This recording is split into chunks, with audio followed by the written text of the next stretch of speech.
Hello friends, আমি দিয়া। ঘরোয়া রান্না বান্নাতে আপনাদের সকলকে স্বাগত। আজ আমি আপনাদের সামনে আরও একটি নতুন রেসিপি নিয়ে হাজির হয়েছি। আজকের রেসিপিটা হলো গুঁড়ে আলুর দম অথবা ছোট আলুর দম। শীতকালে বাজারে কিন্তু নতুন আলুর সময় এই রেসিপিটা প্রায় সব বাড়িতেই হয়ে থাকে। আজ এই রেসিপিটা কিন্তু আমি পেঁয়াজ রসুন ছাড়া মটরশুঁটি দিয়ে করে দেখাবো। আপনারা দেখুন কিভাবে তৈরি করছি আজকের এই গুঁড়ে আলুর দম। রুটি, লুচি, পরোটা যে কোনো কিছুর সাথেই কিন্তু খেতে বেশ ভালো লাগে এই রেসিপিটি। আপনারা ভিডিওটা দেখুন। ভিডিওটি ভালো লাগলে অবশ্যই লাইক করবেন, শেয়ার করবেন আর আমার চ্যানেলটিকে সাবস্ক্রাইব করে নেবেন। তাহলে চলুন দেখে নেই কী কী লাগছে ছোট আলুর দম বানাতে। লাগছে মূল উপকরণ গুঁড়ে আলু অথবা ছোট আলু।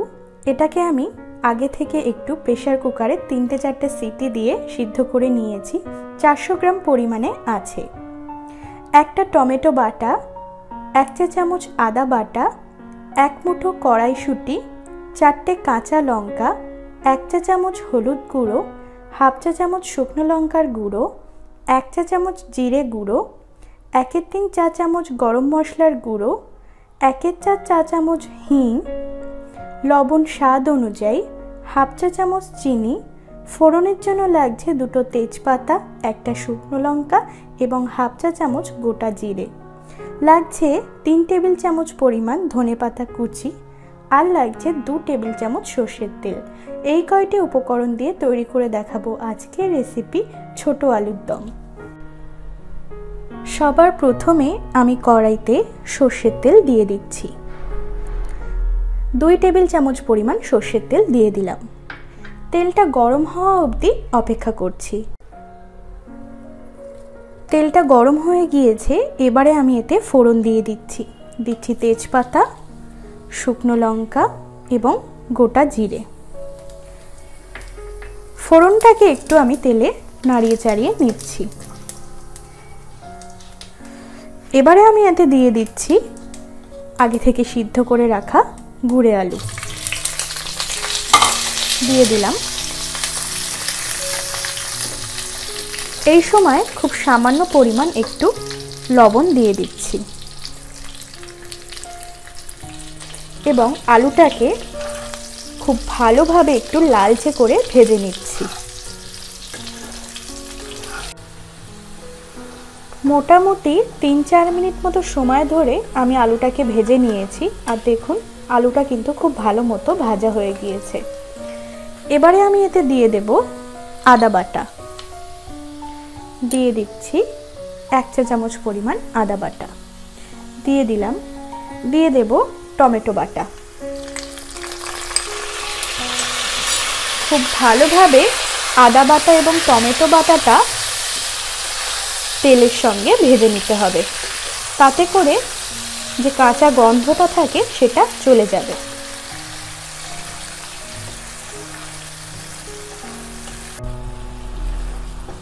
এবারে আমি এতে দিয়ে দেব চিনি।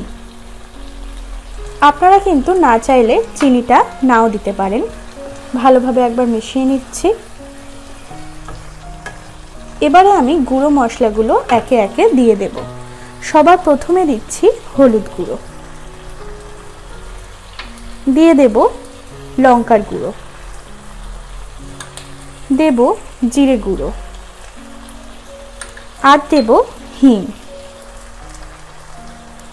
হিংটা কিন্তু আপনারা প্রথমেই ফোড়নের সময় দিতে পারেন।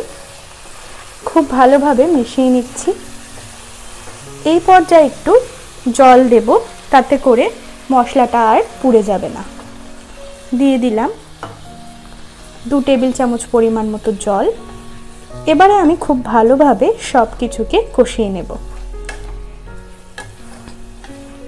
মোটামুটি 1-1.5 মিনিট মতো সময় ধরে আমি এটাকে কষিয়ে নিচ্ছি। 1-1.5 মিনিট মতো সময় ধরে আমি কষিয়ে নিয়েছি আর দেখুন তেল কিন্তু ছেড়ে এসছে সাইড থেকে। এবারে আমি এতে দিয়ে দেব মটরশুঁটি। দিয়ে দিলাম। ভালোভাবে একবার একটু মিশিয়ে নিচ্ছি মটরশুঁটিটা।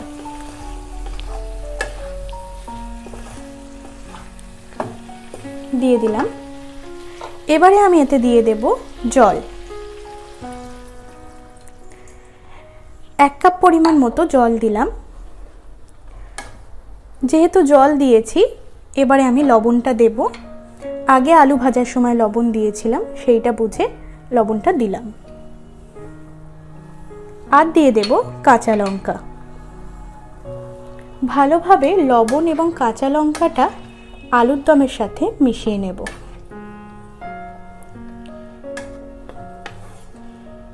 এবারে এই গ্রেভিটা ফুটে উঠলে তারপর আমি ঢাকা দিয়ে দেব। গ্রেভিটা কিন্তু টকবক করে ফুটে উঠেছে।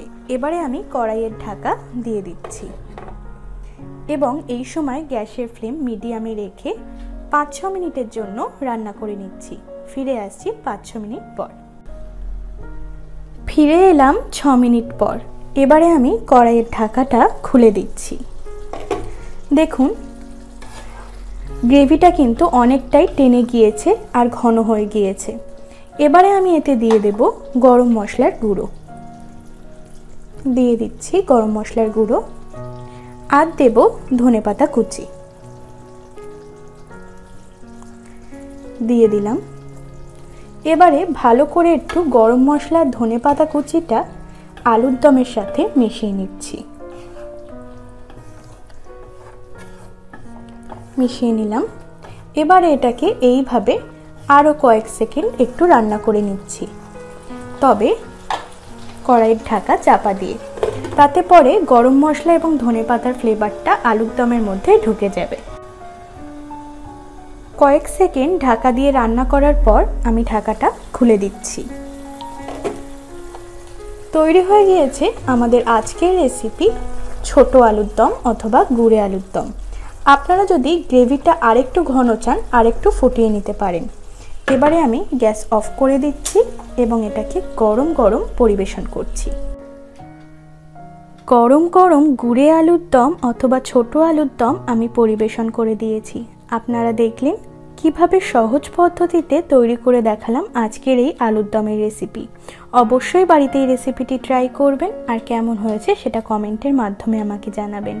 আরও নিত্য নতুন রান্নার ভিডিওর আপডেট পাওয়ার জন্য প্লিজ আমার চ্যানেলটিকে সাবস্ক্রাইব করে নেবেন। ভালো থাকবেন, সুস্থ থাকবেন। অনেক ধন্যবাদ আজকের এই ভিডিওটি দেখার জন্য।